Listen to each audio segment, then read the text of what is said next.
Hello, good morning. Welcome to the Sunday Show. I'm Martin Geisler. Coming up for you this morning, with the general election campaign suddenly at full tilt, we've conscripted three of the biggest names in Scottish politics to join me live. Keith Brown, Deputy Leader of the SNP, is here. The police are still investigating his party's finances, and the Michael Matheson scandal rumbles on. Will voters trust the SNP? Douglas Ross is the leader of the Scottish Conservatives and running their campaign here. How hard a sell is the party of Brexit, Partygate, Liz Truss, and now apparently National Service? And the Scottish Labour leader Anas Sarwar is selling a party that's now home to a right-wing former Tory and wants tighter controls on immigration. How will that all play here in Scotland? We'll ask them those questions and more. And then after that, it is over to Fiona on the radio and on BBC Sounds. Hi, Fiona. Morning. Yes, I'll be hearing from the Liberal Democrats after 11 o'clock, and we'll have our resident pollster on hand to crunch the numbers and dive into the issues that matter to the voters themselves. All that coming up from 10:30. Excellent. We will hear from you then. Thanks very much indeed for that, Fiona. Right, let's get on with the show.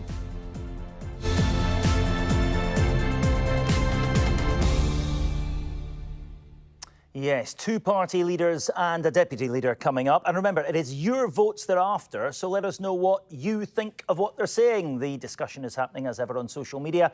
The hashtag, as ever, is BBC Sunday Show. Now then, it is the election that seems to have taken just about everyone by surprise. Everyone, that is, perhaps, except the Prime Minister. But even he hadn't bargained for the rainstorm that hit him as he made the big announcement. We've all been deluged with political promises and spin since Wednesday afternoon. But beyond all the hoopla and the hyperbole, what's this election really going to be about? Well, over the course of the campaign, we're going to drill right down into all the parties' manifesto pledges and policies and promises. But to kick things off this morning, we've decided to narrow the focus a bit and just ask senior party figures to set out their stalls. What are they promising us, and why should we trust them? First up, it is the SNP's Deputy Leader, Keith Brown, who joins me here in the Sunday Show studio. Good morning to you. Good morning. So, listen, let me get my phone sorted out. I'm going to give you exactly 1 minute to tell us how an SNP win here in Scotland will improve our lives. Well, first of all, we have to start from where the people start. And people will tell you, if you're out on the doorstep, it's about the fact they're paying through the roof for their mortgages, they're paying more for food, they're paying more for their energy. The cost of living crisis is very real. And it's quite true that the impact of Brexit has been massive on people's lives, sometimes in ways they won't fully understand, but £100 billion out of the economy, jobs being lost, firms going to the walls. So what is quite clear from the people's point of view is that continuity won't cut it. And both the Labour and Conservative parties agree with Brexit. They agree with spending hundreds of £billions on Trident. They agree with the fundamentals of the UK economy. Labour will mimic the Tories' austerity policies. So given that, what's the prospect for real change? The real change can come with the SNP winning the election, and if we do that, they will start negotiations for independence. And that is the real change that's offered. That's the way we can get ourselves back into the EU, that we can stop the cycle of Labour-Tory austerity, started under Labour in 2009. And it seems to be whenever Labour are in government, they hand back to the Tories for a long period of austerity. We have to break that cycle, and the way to break that cycle is independence. Right, well timed. Exactly 1 minute there. I want to get into the independence discussion, or I will do, in a lot of detail over the coming weeks. We've got to rattle through quite a bit this morning. Just tell me this, has life in Britain improved, do you think, over the past 5 years? Not just the last 5 years, but right throughout the term of this government, life has got worse. We've seen the biggest drop in living standards. And of course, it goes back to the Labour-Tory thing. So in the 1970s, the IMF had to come in to bail out the Labour Party, who then ushered in 18 years of Conservative rule, including many years of austerity. And that seems to be their main function. Before we go too far into history, better. Yeah, it hasn't got better over the last 5 years, you're saying, and yet we've had 43 SNP MPs. So actually, you can't influence anything in Westminster. You can't change anything. Voting for an SNP MP and sending them down demonstrably hasn't improved anything. So why don't we just vote for the parties who can have a direct hand on government? Well, I think they have done that. Of course, they work hand in hand with the Scottish... You said they haven't. It hasn't improved. It has. Of course, it's not improved, because look who's been in charge at the UK level. It's been the UK government, and it's been Brexit, supported now by all the main UK parties. It's been the fundamentals of the cost of living crisis, a failure to get a grip of energy supply. And isn't it ironic that in Scotland, one of the most energy-rich countries in the world, we are paying through the roof for our energy prices? But what we've seen from the SNP at Westminster, under the leadership of what most people assume is the best, most effective leader there, Stephen Flynn, is challenging the UK government on the cost of living, challenging the UK government on its stance on Gaza, and challenging the Labour Party also on its stance on Gaza, raising issues like the two-child cap and the rape clause through Alison Thewlis, leading the campaign for postmasters under Marion Fellows. So what we've seen is real leadership from the SNP there, working at Westminster, but in conjunction with an SNP Scottish government, which has ameliorated the effects of the cost of living crisis. You're talking about winning in Scotland and then going immediately to the Westminster government and demanding another referendum. I mean, polls suggest that your support here in Scotland is falling, but support for independence actually is still pretty strong. Why are so many pro-independence supporters voting for unionist parties? Well, I think the last point is not true. We've seen a subsample poll this morning which showed the SNP gaining and ahead of the other parties. But the fundamental... What did it put you at? I think it was 37%. Right, and where's the rest of the population that makes up the 48, 49, 50%? Well, just to come to that, I think that there is a sense that because of the anti-democratic nature of both the Labour and Conservative parties refusing a referendum, people are not yet sufficiently convinced that independence or a referendum is possible in the short term. And we have to convince them that the way that we intend to do it, by saying that we will start independence negotiations, by establishing a constitutional convention, bringing international pressure to bear on an anti-democratic UK government, is a way to make sure that Scotland can make its way towards independence. And by doing that, we hope we can pull in those people that are supportive of independence, roughly half the population, to come in behind the only party that can effectively deliver that, which is the SNP. But they're not at the moment. They're planning to vote for unionist parties. Well, 37% is an advance on where we were before, and we've got to continue to do that. But John Swinney has said he'll make this the centre of his campaign. And of course, we conclude this election on Independence Day. What better time to vote for independence? It's a long way from where you were. Let me ask you about austerity, because that's one of the sticks you've been using to hit Labour and the Tories this weekend with. You're saying we must absolutely stop this. Do you know what the debt to GDP ratio in Britain is at the moment? It's around 100%. 97.9%, so very close to 100%. So your answer is less austerity, so more borrowing. You're happy with a government borrowing more, having bigger debt than its GDP, are you? Well, first of all, of course, we've not seen the expansion of the economy, which would usually help. You need to borrow more to expand the course, economy. So even for a while, you're happy with greater than 100% debt to GDP ratio? Well, I think we have to grow the economy. And what we've done in Scotland is to make sure that can be done. We've got a huge energy sector. We've got whisky. We've got seafood. Huge exports. We're the only part of the UK which exports more than we import. We have the second best in terms of inward investment into Scotland. We have got productivity gains when the UK has not had that over the last 15 years. So we're seeing real strength in the Scottish economy, but we're held back by the UK government. If we had the fundamental powers of independence, we could grow the economy and, of course, start to fund the public services which both Labour and Tory agree should become. With reckless levels of borrowing by any normal economic estimate. So vote SNP, get Trussonomics. No, well, of course, Trussonomics was the legacy that we're now facing under Liz Truss, and she wanted to cut taxes. What we've seen in Scotland is a progressive tax system, where the majority of people in Scotland pay less tax than the rest of the UK, but we have a progressive system for those that can pay a bit more to pay more, and that's given us £1.5 billion for the Scottish economy and public services. Right. You were one of the kind of reservoir dogs flanking Michael Matheson as he walked into the chamber, a big coterie of supporters around him as he walked into the chamber this week. Do you agree with the First Minister that his punishment was wrong? Well, first of all, if I was a reservoir dog, I'd be Mr Brown, I would imagine. But no, I think what John Swinney is saying, he's very concerned, and I say this as an ex-convener of the Standards Committee, that the Parliament and its processes must have integrity, and it's quite clear in this particular case they didn't. That is not to say, of course, that Michael Matheson didn't make mistakes. He has said he will accept whichever the censure or punishment is from the Scottish Parliament. But except we have to be... one. You're trying to get him off the hook on this one. No, what we're saying is the process has to be right. Now, the person... So what punishment should he receive? Well, that's for the Standards Committee to do properly, but I think in this case they've not done it properly. You've had one member of the Standards Committee making public statements before she even considered the evidence, and also she was the person apparently that moved the expansion in the terms of the punishment. Do you know how bad this looks? I mean, the First Minister says, this guy's a really good friend, I don't think this punishment's appropriate. You wouldn't be saying the same thing if this was a Conservative MSP, would you? Well, as I say, it's not so obvious to people out with the Parliament, but within the Parliament, the Standards Standards Committee has to be seen to be above party politics. So you'd be saying the same thing if it was a Tory politician I think pickle? every person in the Parliament, every trade unionist, every person that's been through a judicial process wants it to have integrity, and it's not had that, which is a separate issue from the fact that Michael Matheson made mistakes and he should be punished for it. All right, you're an old military man, Mr Brown. You're a former Royal Marine, I think, Falklands veteran.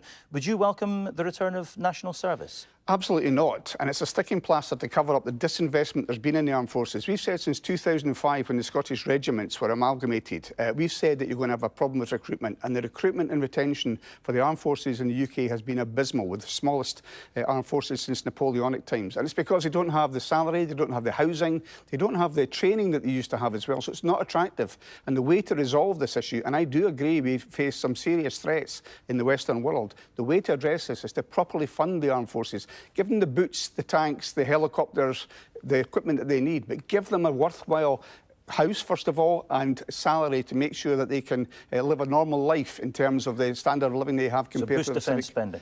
They should certainly have, well, of course, the defence spending has been abysmal in the UK. Okay. It's been cut for decades now. All right, we're going to leave it there. Keith Brown, thank you very much indeed for being with us this Sunday morning. Now, on the first day of this new election campaign, Rishi Sunak traversed the country, and following a couple of fairly substantial slip-ups in Birmingham and in Wales, he enjoyed a blunder-free visit to Scotland, where he was greeted by the Scottish Conservative leader at the port of Nigg, just north of Inverness. And it is from Inverness that Douglas Ross joins me now. Welcome to the Sunday Show, Mr Ross. Good morning, Martin.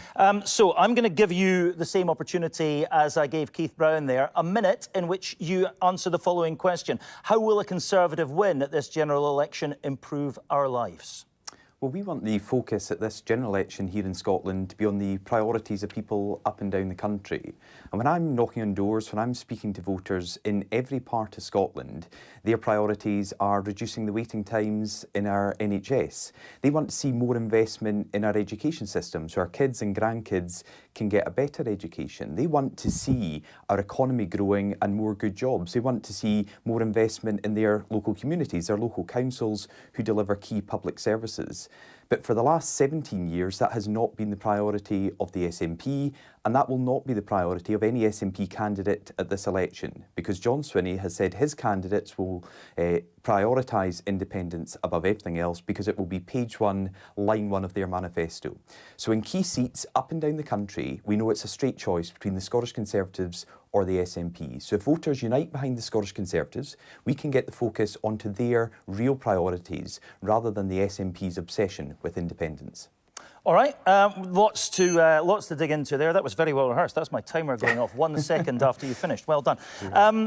Lots to dig into there. But first, I must ask you about the story that's dominating virtually everything everywhere today. This announcement that dropped at 10 o'clock last night, that your party is going to reintroduce national service. When did you hear about this, Mr Ross? Well, we have discussions all the time with the party policy, both at a UK level and a Scottish level, and one of the things we've been speaking about is providing more opportunities for young people. We know following the COVID pandemic that young people were one of the biggest cohort of people affected by the pandemic, so I welcome any opportunity to give young people the chance to perhaps get involved in the military service or the police or the NHS. Should we use the word force rather than give? Well, what I was going to say there, but also there is a large opportunity to get involved in the voluntary sector, and loneliness is actually one of the things that is highlighted in the government's proposals here. I was in the Scottish Parliament recently when Marion Scott from the Sunday Post newspaper brought people together to tackle loneliness. Now, that's a big issue here in Scotland, so perhaps we could help give opportunities for young people, but also help older people who are feeling lonely in Scotland at the moment. Indeed, but it's not opportunity when you're forced to do it, and nor is it voluntary. Well, I think the other thing I would say is the Prime Minister has announced that there will be a Royal Commission on this, and I think this is exactly the type of thing that the Royal Commission will look at to hopefully take away the party political nature of this and work with people across the political spectrum, across the military, across civic UK and Scotland to look at what opportunities there could be for young people. And you're abandoning the scheme that allocated money that we used to get from Europe, that was the Levelling Up scheme, to fund this. That was going to give many, many millions of pounds to projects here in Scotland, wasn't it? That's not going to happen now. Well, this is part of the funding will come from the Shared Prosperity Fund, but let's also remember this isn't something that will only happen in the United Kingdom. I think Norway, Sweden and Denmark already have a system similar to this, and President Macron in France is also looking at introducing something along the same line. So, as I say, this is about giving opportunities for young people, and I hope we can look at the detail and look at what the Royal Commission comes up with in the coming years. You told me when you laid out your perspectives at the top of this that people want to see our economy growing again, and I'm sure you'd be quick to tell me that there was some moderately good economic figures last week. Let me put it to you that actually this is as good as it gets, because you got 1 quarter of modest economic growth and Rishi Sunak said, yippee, let's take this to the country. If it was going to get better, you'd have shown us it for a while, wouldn't you? Well, let's be clear, this is the time the Prime Minister has chosen to have the election, but many people were asking for the election for some time, the SNP and Labour, and now it's been called, they're complaining about it. So the Prime Minister is going to the country, having shown that he can tackle the issues within the economy, but is honest enough to say there is more to do. But what a stark contrast we have in the rest of the UK compared to Scotland, where the SNP have made Scotland the highest tax part of the United Kingdom. I'm asking you about your party, and every answer you divert to the SNP. Why is that?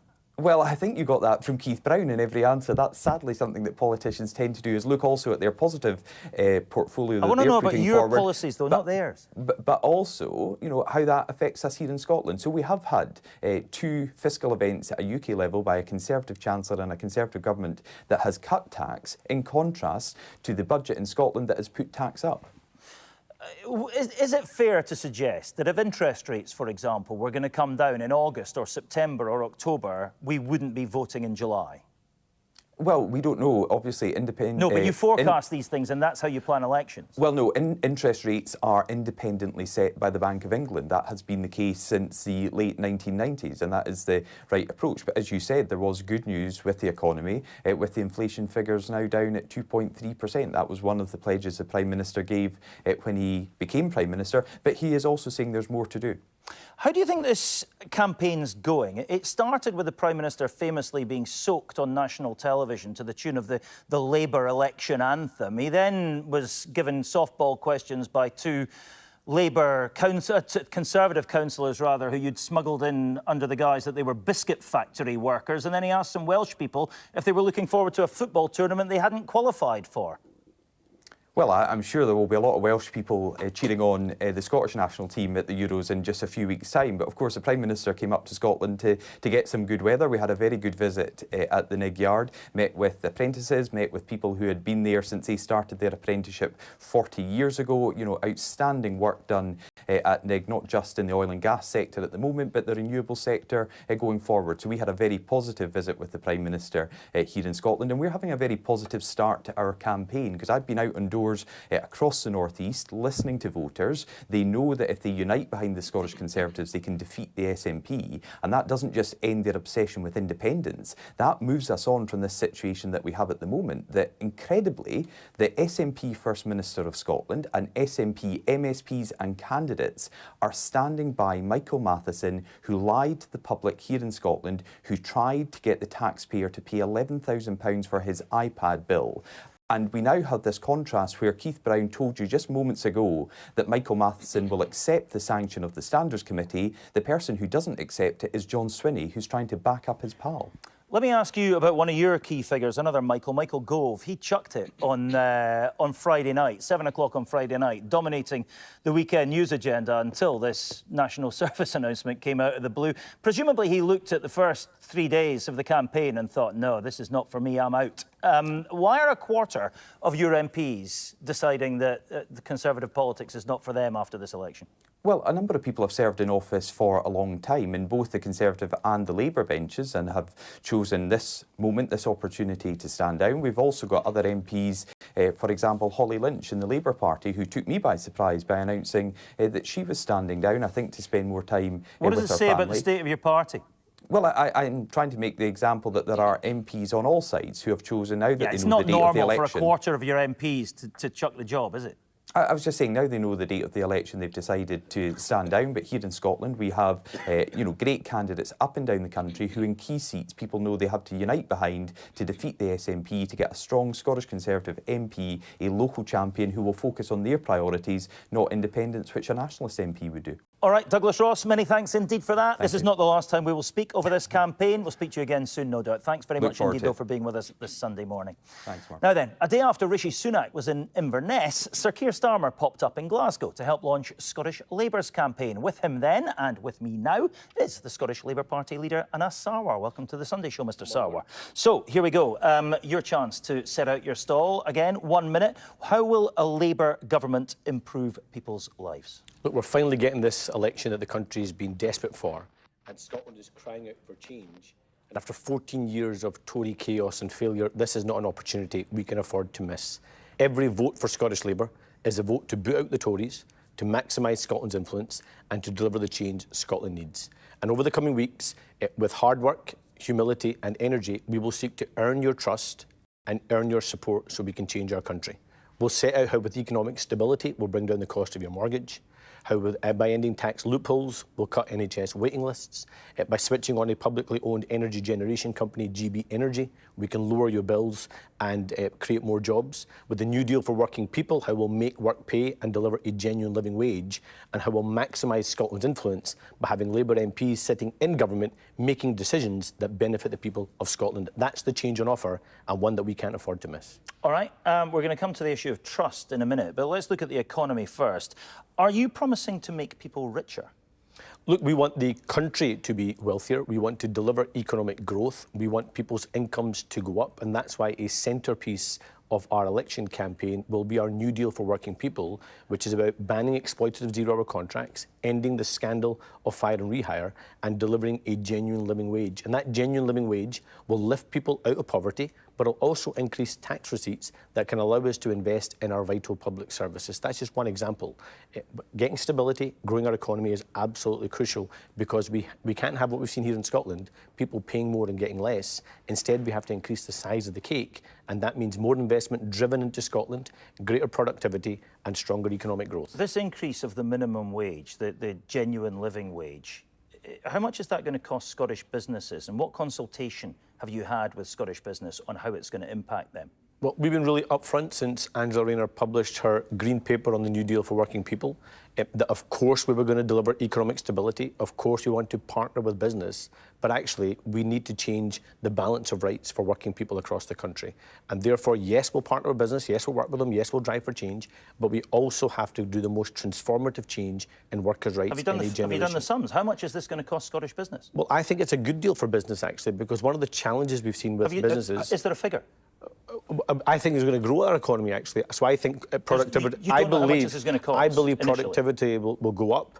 Well, it's no cost to the taxpayer at all. I'm not asking about the taxpayer. I'm asking you how much it's going to cost Scottish business. And actually, if you talk to businesses, lots of businesses across the country, they too believe that this could have a net positive on their businesses, because it helps drive up productivity, get more economic activity up, deliver for their workers, and workers who aren't having to struggle to make ends meet. Right now, there's lots of workers across the country who are going to food banks because the pay packet doesn't pay to put food on the table. This will change that, a transformative change, and one that we are putting at the centrepiece of this election campaign. Because it may well cost jobs. It will not cost jobs. How do you know that? Because if a company's got 30 staff and they're all on minimum wage at the moment, they can't afford to increase that salary, that salary bill. I'll tell you why, they're going to have to cut staff. I'll tell you why, Martin, because we can look at history to prove this. When we went into the last election campaign where we were trying to get a Labour government back in 1997, when we were proposing a windfall tax on the energy giants, and we were proposing to deliver a minimum wage, what was the scaremongering then? The scaremongering then was that we were going to cost hundreds of thousands of jobs across the country. You're hearing the same scaremongering from Stephen Flynn and the Tories. But it's basic economics. If your wage bill is stretched at the moment and you've been told to put the wage bill up by law, then you're going to have to shed staff. No, I'll tell you why. Because right now you have the perfect storm for business, where their supply chain costs have gone up. Yes, there are pressures on staff. Pay has gone up, but they've also seen the people that are coming into their shops having less money to spend. Whereas if you put more money into working people's pockets, it's evidence that they spend more, and that will increase productivity, boost their economy, and be a massive benefit right across the country. Just before we move this on, let me just check. Is your family business now paying all of its staff at least the real living wage? Well, they have a really good, strong relationship with USDA, their trade union. That should be a really easy question to answer. Is your family business now paying all of its staff at least the real living wage? They will have to to do what everyone will have to do, which is comply with a new deal for working people that will deliver a genuine living wage, and they have a trade union recognition agreement with USDAW and a very strong relationship with USDAW. Just to be clear, you can't answer that question with a yes. It's not my business. I have no shares in that business. It's a business. But they've had problems with this in the past. It's a business that is, yes, my family has an involvement in, but I have no direct involvement with that business. But I do know they have a strong relationship with their trade union USDAW. I promise you, last question on this, but it's really important that we understand it. It goes back to the issue of trust again as well, because it's, you know, do as I say, not as I do, potentially. Do you not know whether they pay all of the staff at least the real living wage, or do you know that they don't? Well, I don't believe that every single staff member is on the real living wage, but I know there have been significant increases in the wage negotiated with USDAW, their trade union, and every business, including that one, will have to comply with a new deal for working people, which will deliver a genuine living wage right across the country. Doesn't look very good, does it? Well, they have a very good relationship with USDAW, their trade union, and a relationship I'm sure will go from strength to strength. OK, let me move it on. Independence. You say not right now to independence. Can we just clarify what that means? Will there be, under Labour, are you saying absolutely there will be no second independence referendum for the term of this Parliament? Look, there will not be a referendum, and that's because I think people will want to have a new Labour government come in and an opportunity for them to demonstrate that they can make the UK work for every part of the country, including in Scotland. But let me be really upfront about it, Martin.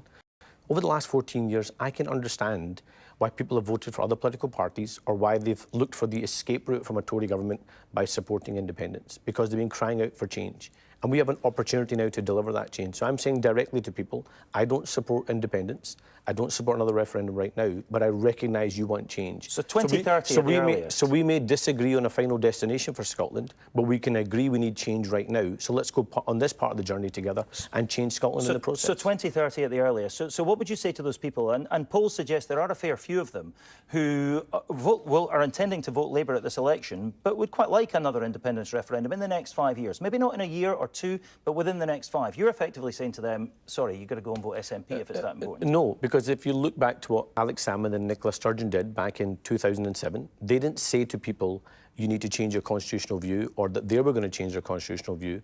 What they said was, through good governance, they were going to try and persuade people that independence could work. Now, ultimately, I believe that government has failed after 17 years. I'm making a very similar case. We may disagree on independence, that's people's individual right, but I recognise that you want change and give us an opportunity to get rid of this rotten Tory government that's been such a driver of support for independence. Let's get rid of that rotten Tory government. But you'll have done that at this election if you win.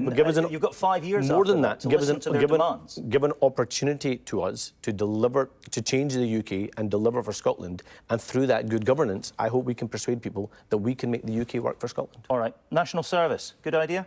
Look, another gimmick and another unfunded spending commitment from the Conservatives. I think, to be honest, it's just a policy they've announced to try and distract away from both their record and also their disastrous election campaign so far. A £2.5 billion commitment that they haven't said where the money is going to come from. If there's £2.5 billion available, that should be spent in stabilising our economy. It should be spent on delivering for our NHS. It should be spent on changing and transforming our public services. So I think this policy is going to go the exact same way as this Tory government in the bin. All right. Anna Sarwar, that is clear. Thank you very much. As with our other guest this morning, we'll be speaking to you more than once again, I'm sure, through this campaign. Thank you very much, though, for being with us here on the Sunday show this morning. And yes, you can guarantee we will be getting right under the skin of all of the manifestos, all the pledges, all the promises, all the policies from all these leaders and other political figures beside over the course of the next 6 weeks. Stick with us here on the Sunday show for all of that. I'll be back here, same time, same place, next week on BBC One Scotland and on BBC Radio Scotland to bring you up to date with who knows what is going to happen over the coming 7 days. But you'll get it right here. If you're with us on the radio, here's Fiona Stone.